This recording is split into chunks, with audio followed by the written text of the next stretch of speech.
Hello, and welcome to Tips and Tools for Sunday School, where we're training teachers and building programs for life transformation. And I'm your host, Coach Patty. Thank you so much for joining us here in our community.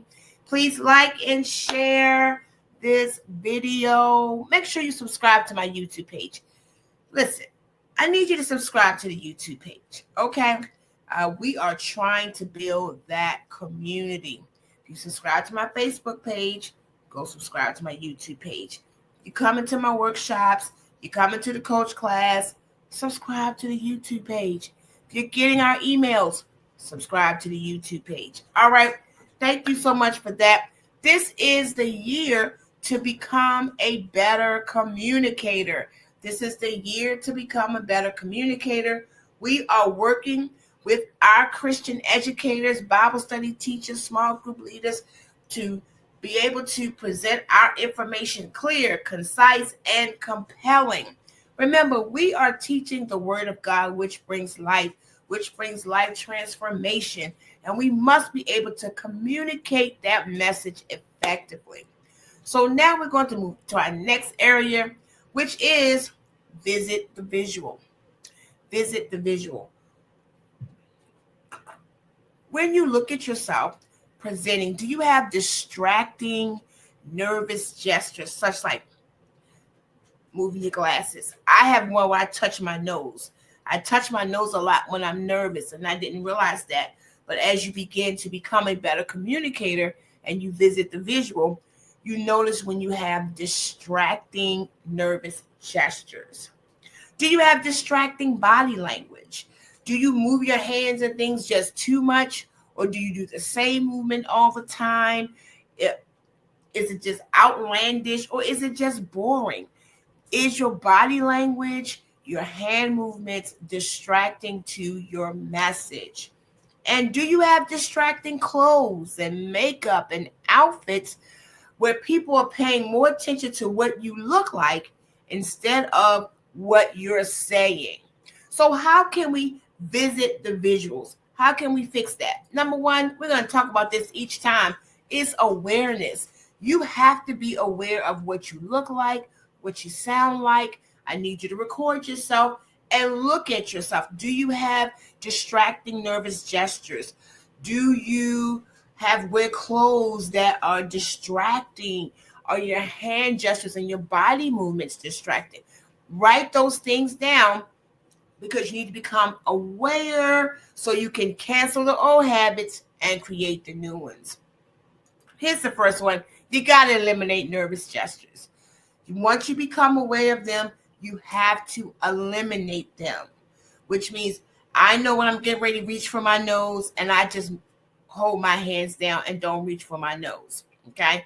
We must eliminate nervous gestures. They distract from your message. Next, your movement must complement your message. Okay, you see how my hands bounce with that? Your movement must complement your message. Make sure you are intentional about how you use your body, how you use your hands to bring your message to life and to communicate more clearly with your audience. Second, you must know the event you're presenting at and your audience. Prior to your presentation, prior to you speaking, know where you are. If you're teaching in a basement of a church, that's one. If you're presenting in a formal pulpit, that's another event. If your audience are young people or creatives, that's one audience. If you're presenting to clergy or older present participants, that's another audience. Got to know your event and your audience so you can work on your presentation. Lastly, your clothes should be simple, stylish, and smart. Right? Simple means simple colors. If you're going to wear black, you should wear a pop of color and understand what the different colors bring. Should be stylish, which means you should be up to date. You shouldn't look old and fuddy-duddy. Your clothes should fit well, and they should complement who you are. And then they should be smart. which means if you're going to wear a print, it should be a smaller print, nothing big and fussy. If you're going to wear color, it shouldn't be a garish color, but a color that complements you. Other things you have to think about: your hair, your skin, your makeup, your jewelry, your shoes. All of those things speak to who you are and bring credibility to you and create you as an authority figure. So you have to make sure that you visit the visual. That's so important. You want people to leave the presentation, leave your lesson, pay attention to what you're saying and not really what you look like. Your look should be professional, smart, stylish, and simple, so that you look your best, so that your words that you say, people can hear what you say and not concentrate on the way that you look. All right, that's our tip for today. Thank you again for joining us here at Tips and Tools for Sunday School, where we are becoming a better communicator as we are teaching the Word of God. Make sure you subscribe to our YouTube page. Come back for our next tip.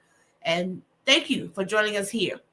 Tips and Tools for Sunday School, where we're training teachers and building programs for life transformation. And as always, we'll see you next time.